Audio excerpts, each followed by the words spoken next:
It was very moving occasion for me today. With all that presentations took place, I'm extremely delighted, happy, contented for all your respect, reverence, not to me, but to my subject.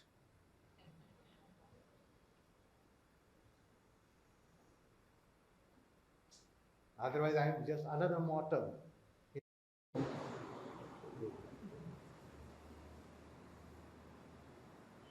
But I've been teaching the subject rather than impressing myself on you. Well, most of you have this feeling that you have deficiencies in your doings. Nobody comes here and says, I am doing sufficiently, justifiably, maximum. And there is always identification of the deficiency in our doings. So at this juncture, let me tell you, I have been telling you in the class, yoga is not something for today for doing and doing and doing and getting done.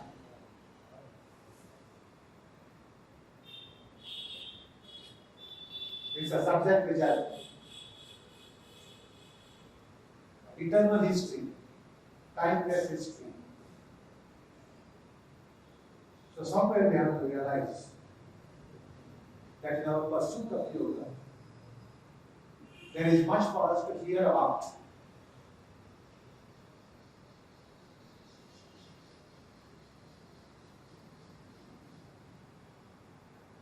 Because it is a timeless history, so many yogis, the legacy of so many yogis are behind us. And what we can do about their yoga is hear about. We should be prepared to hear about yoga. That will be a very important step for us to be taking. Because what we can do is always limited.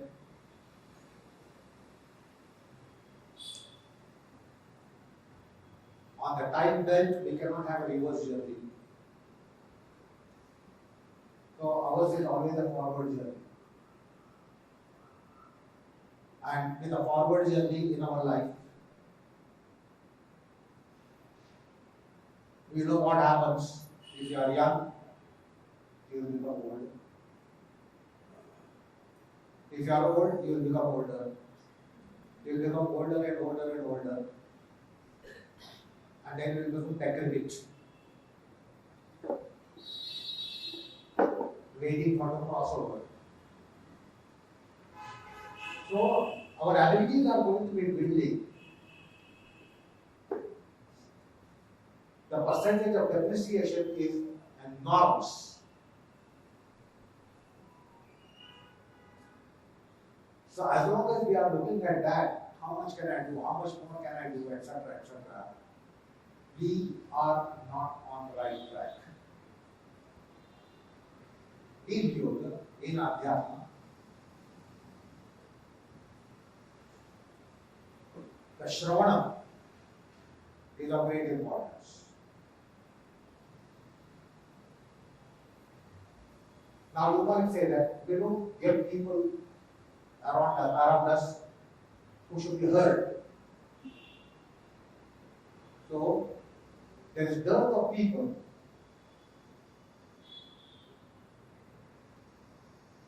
whom we can be hearing, listening, but all these saints and sages and yogis and jnanis have left behind so much.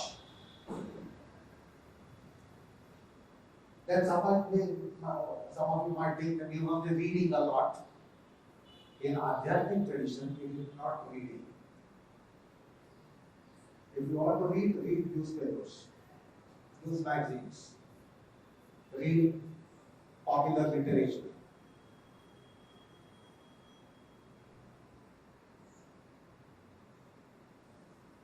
So we have in Adhyatma a tradition called, if it is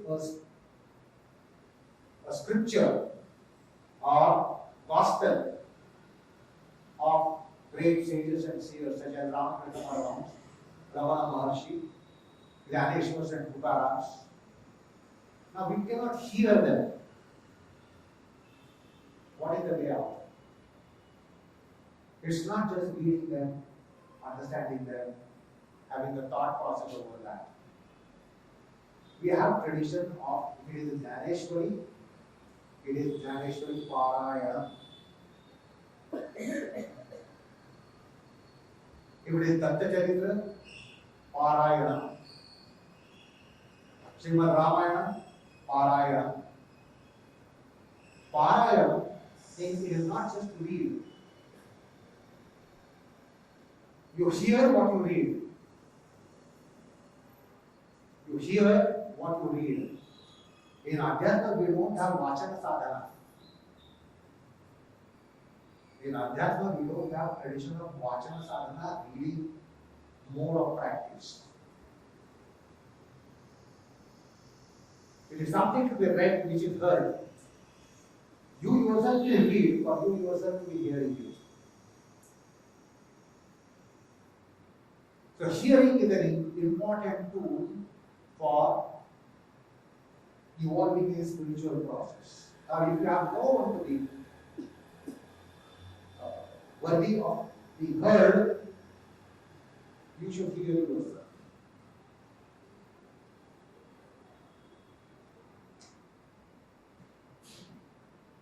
So we have the tradition of Bhagavad Parayana, Srimad Ramayana Parayana, Sundarakanda Parayana, Gyaneshwari Parayana, Gatha Parayana. Because if you are reading, you only require your visual organ and mental organ.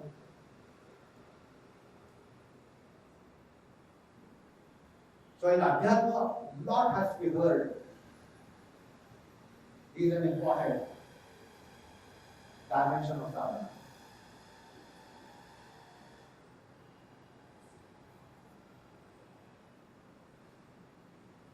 Another channel for that is called Sat Sangha. Sat Sangha is not Susanga. Because we as parents don't want our children to have this Sangha.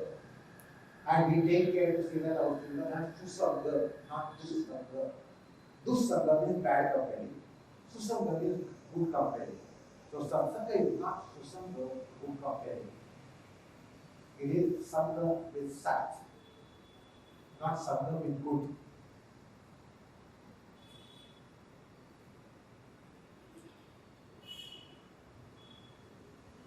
So Satsanga has been mentioned by our tradition. Sat means truth. Sat means ever lasting.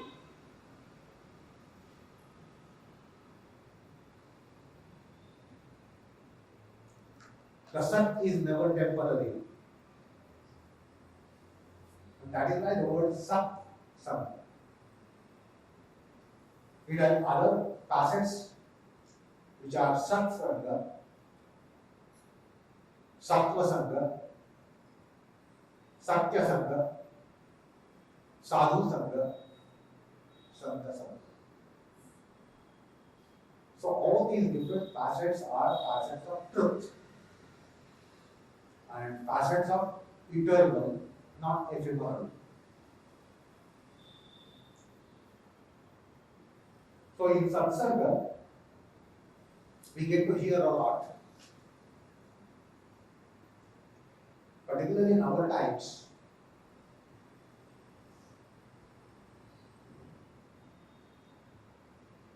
There is harvest of Satsanga.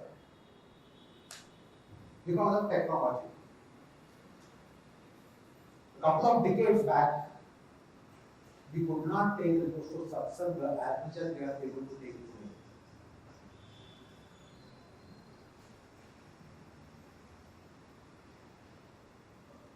There are so many media available, social media, YouTubes, podcasts,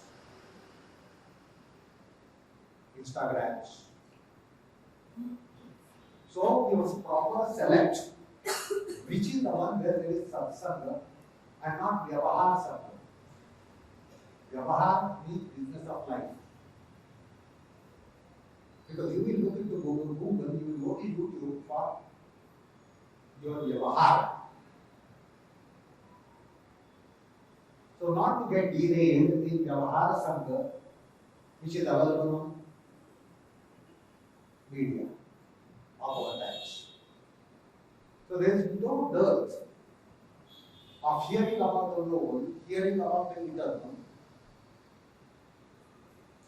This is a bounty of our time because of technology.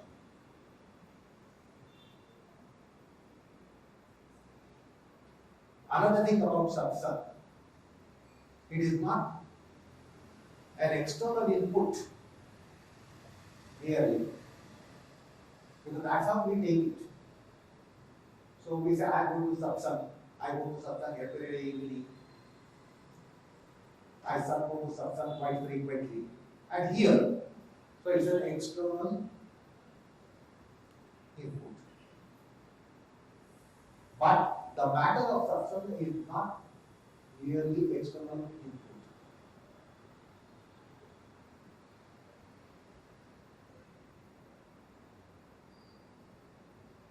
Because we are all timeless selves. We are timelessly existing. There was no time that we never existed. There was never ever a time that we never existed, as we, in our mundane intelligence and business of activity, we say, Vyavahar, practicality of life. I was not existing in the 18th century, 17th century, 15th century, Jnaneshwar time. I was not existing. It is not true. It is untrue.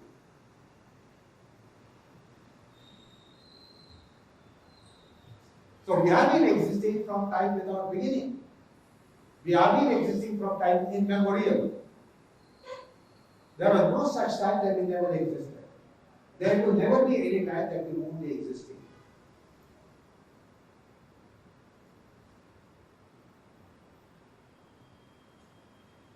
So there is a verse in Bhagavad Gita, Na sarva vidyate bhavo na bhavo vidyate sadha.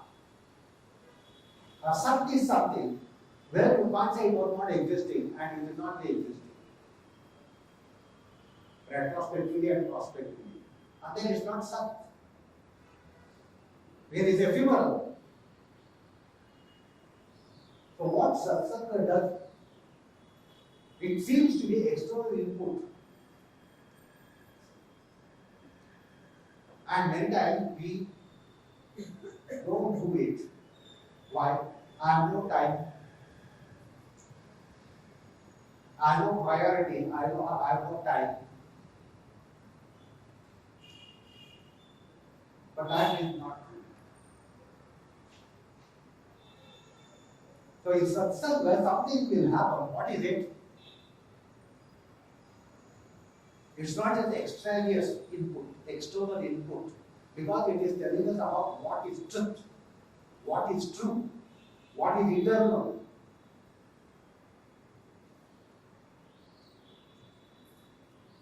So satsanga does excavation of ourselves.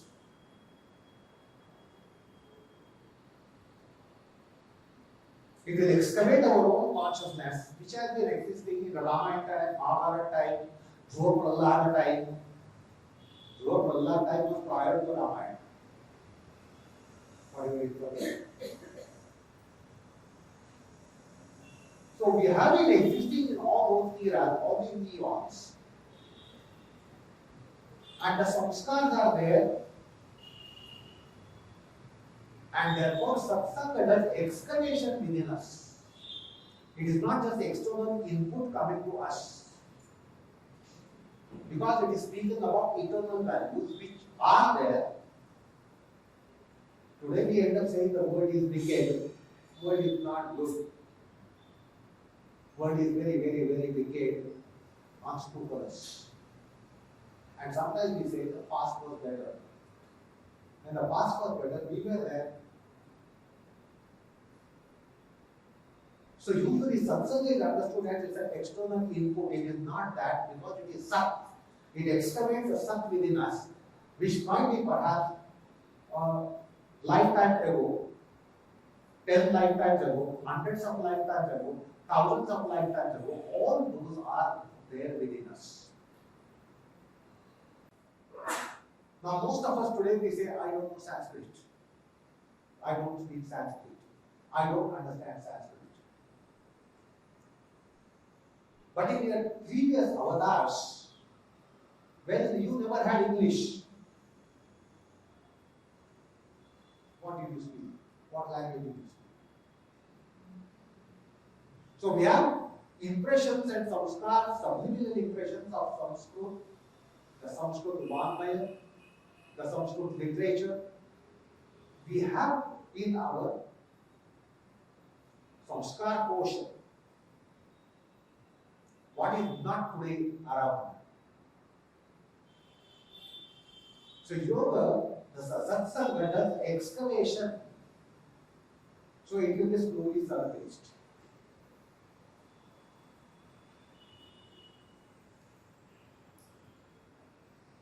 So all these timeless wisdom which have been transmitted to us in whatever form get the input, the excavation will be differing from person to person to person. Suppose I give a discourse on Bhagavad Gita. I give 100 people listen to Bhagavad Gita. Bhagavad Gita can do 100 different things for 100 different people. Because of the inherent samskar in you. I just give you one interpretation of Bhagavad Gita.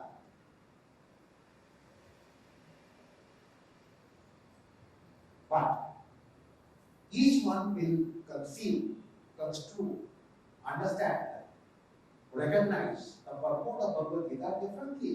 100 people will identify differently. So some people will be more profound, some people will be less profound. So how someone can be more profound? Because the samskars of Bhagavad Gita having been heard in our previous incarnations would surface.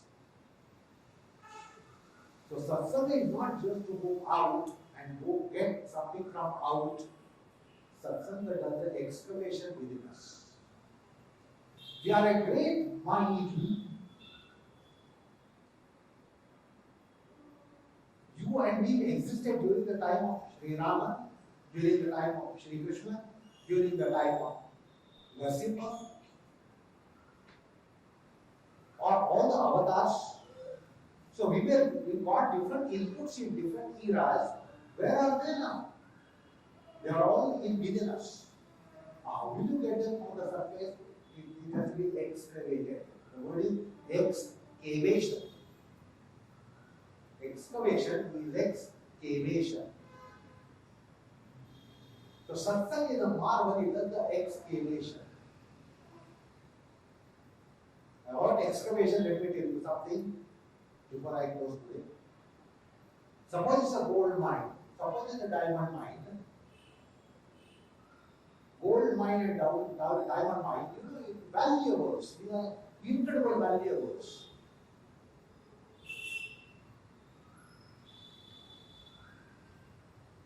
But to get hand to 1 kilo of gold, how much debris will you excavate? Unless you excavate so many debris, In metric tons, hundreds and millions of metric tons, you won't get 1 kilo of gold. So in case of diamond, invaluable diamond will be gotten only when you have excavated the ground and heaps of debris piled up. Later, it will be transported through the dumpers and trucks, and you will get hold of diamond.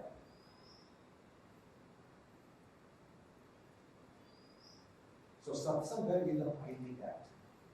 It might invaluable things, but it doesn't come in huge quantum. Like in case of mine, gold mine, millions of metric tons of land matter, debris, stones, rocks are out. They are not of use to us. We dispose of them somewhere and we just catch the gold or diamond. So satsanga is an explanation. In order to give supporting system to satsanga, something is called sadhana satsanga and something called as shastra satsanga. So to the expert, once you are more oriented to ancient wisdom, to whatever extent you will take, you go to sadhana satsanga and shastra satsanga. They are not external inputs. They dig out what we have it.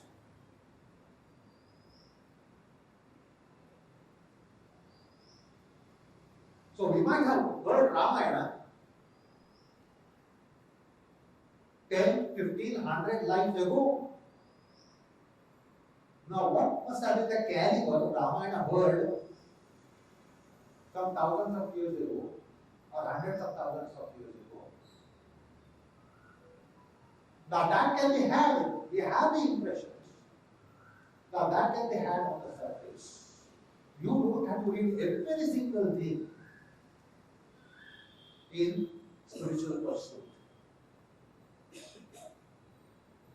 If you start excavating your psyche and consciousness, all the invaluables which are in the mind of it will come to surface.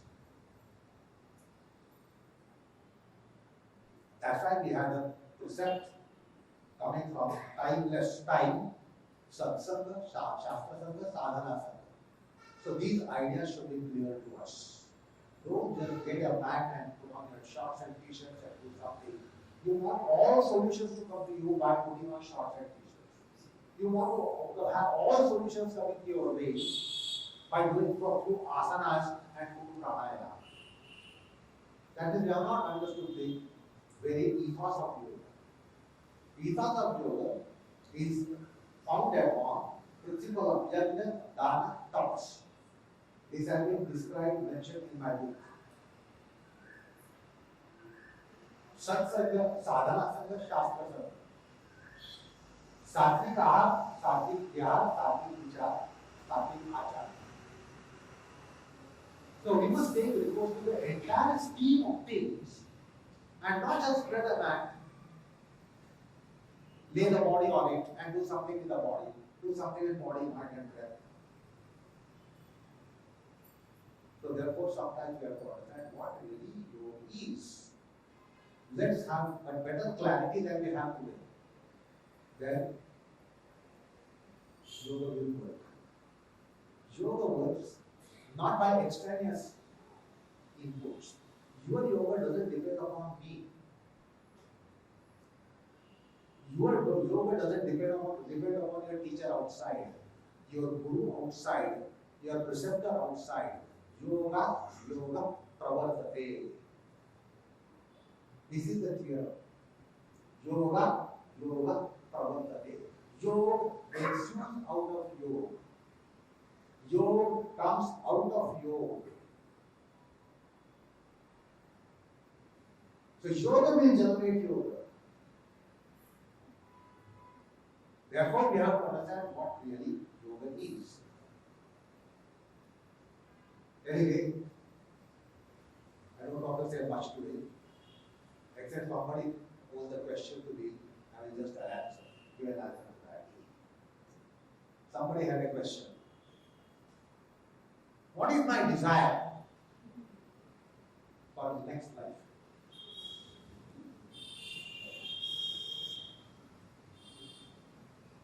What will I look for in my next life? What is my aspiration and desire? If you be not computer, the foremost thing is to evaluate your desires. You must not desire. Wiser way to think about next life is let the Almighty do for me what Almighty deems right for me. Not go by my demands, my desires. That is going to be the spoiler of next life.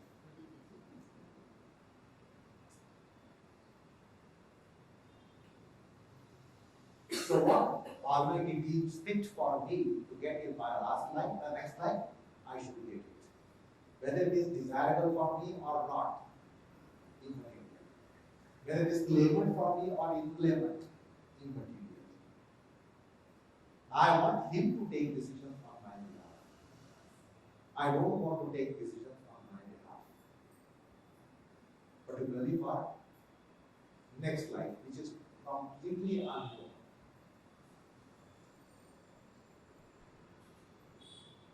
If it is complete blackout, what is the scope of having a desire? I want to go here, I want to go there. It's a pitch dark, complete blackout. Now that's not the time that you will think of, I want to go here and there, this is my destination, I want to reach that destination, this destination. You want first overcome the blackout. So next life is something in blackout. So in blackout zone, I don't want to impose my desire, my wish.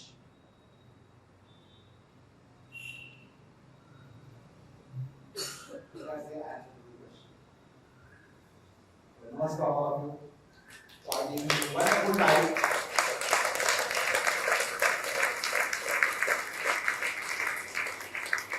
Wonderful time.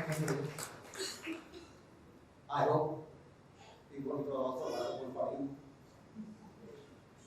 Otherwise, any deficiency, apologies.